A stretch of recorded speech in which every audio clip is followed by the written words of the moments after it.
Episode 49.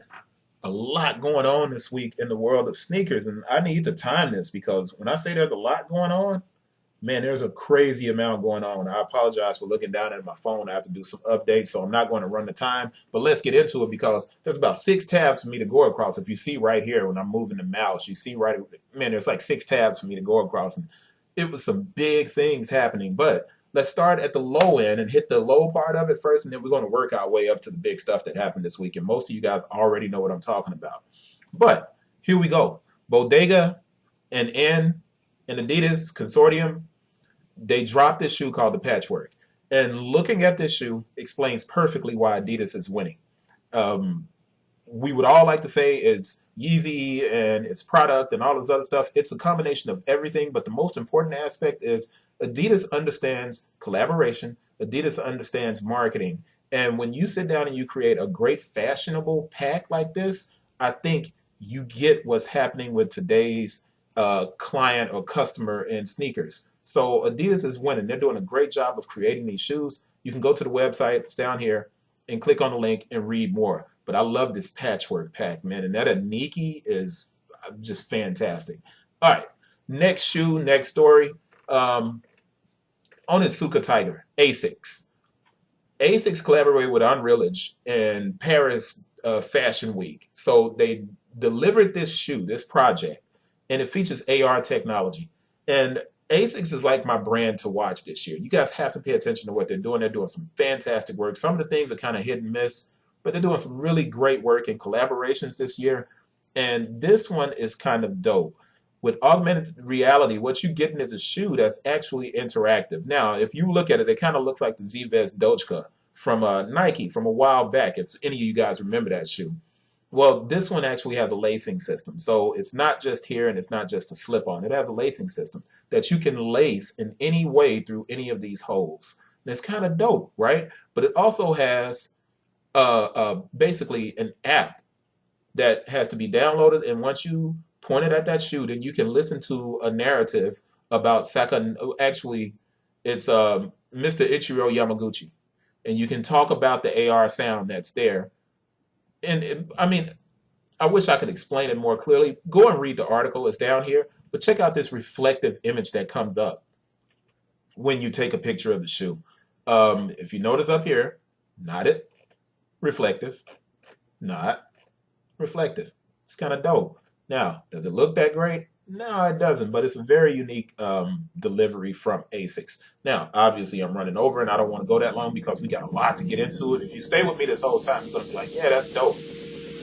Anyway, dude is going to start, dancing. Anyway, let's jump. Russell Westbrook, we knew this was going to happen. He got the MVP, and it should do wonders for Jordan brand. And they're dropping a pack. They got great marketing that goes behind it.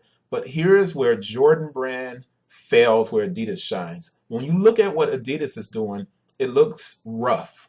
It doesn't look polished. We're at a time now where people admire or respect things that aren't so doggone polished. Um, Instagram makes everyone into a photographer.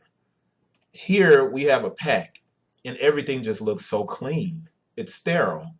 And it's not a good look for the brand, I don't think. I mean, and this is an amazing accomplishment. I love Russell Westbrook. You get two Jordan 10s and a 31 for the triple double that he averaged this year. It's a dope pack, but I don't think it's going to help the brand in any way to gain ground and to build basketball back up. People are all about comfort, which is why this shoe is probably going to do very well and why this pack is going to be a limited release to make it more hyped up than it could be. So let's go on to the next thing. All right, now, this is extremely interesting, and it builds us up towards the most important aspect of our discussion this week. Nike has a new delivery system in Japan. They're basically, this thing is called, what is it? Where is this word? So I can make sure I say it right. I don't want to say it the wrong way. Konbini. Local pop-up shops or basically street corner bodegas or corner grocery stores or corner places. Nike is delivering packages to a corner grocery or somewhere where you can go in on your route on the way home and pick up your packages that you may have ordered from Nike. It's an interesting concept. And what I started thinking about is now that Nike is moving towards working with, next story, Amazon last week did the videos talking about why I don't think this is a good idea. And I also talked about the fact that they're going to start brand gating. They have already started brand gating. We did this video for you guys to watch. So you can click on the link down here and watch the video. But if you resell on Amazon right now, you know what? If Nike decides to go full on with brand gating, you're not going to be able to sell on Amazon anymore. And that's a really, really big deal. So let's jump on from there and go to the quarterly report. Everybody thinks that Nike is dead. Nike actually grew during the last quarter. And it has a lot to do with what I've been saying for about the last 2 years. Direct to consumer is a great growth area for Nike. This deal with Amazon is going to introduce a lot of money into the share price. The share of the stock is going to go up. I'm not a stock analyst, so don't take my word on it or go out and buy because I said something. But Nike improved. It didn't improve in North America. Adidas took some of that share away, but internationally, Nike improved. And that's very impressive when you think about the fact that they lost market share in North America, but they grew overall. So it's a very long article. Well, it's not really that long, but the link is down here so you guys can go to it. There's a lot that's going on in the sneaker world, man. I mean, a ton that's going on. Hopefully you guys are keeping up with it. Let's be more informed. Let's be more than just sneakerheads. Let's be very informed about what's happening in the world of footwear and apparel. Let's all start becoming owners in this thing, man. And let's start sharing good information that's just not it's your boy and colorways and all of that, man. Let's become smarter about all of this stuff. I look forward to seeing you on the next one. It's episode 49. That's it. Whole lot.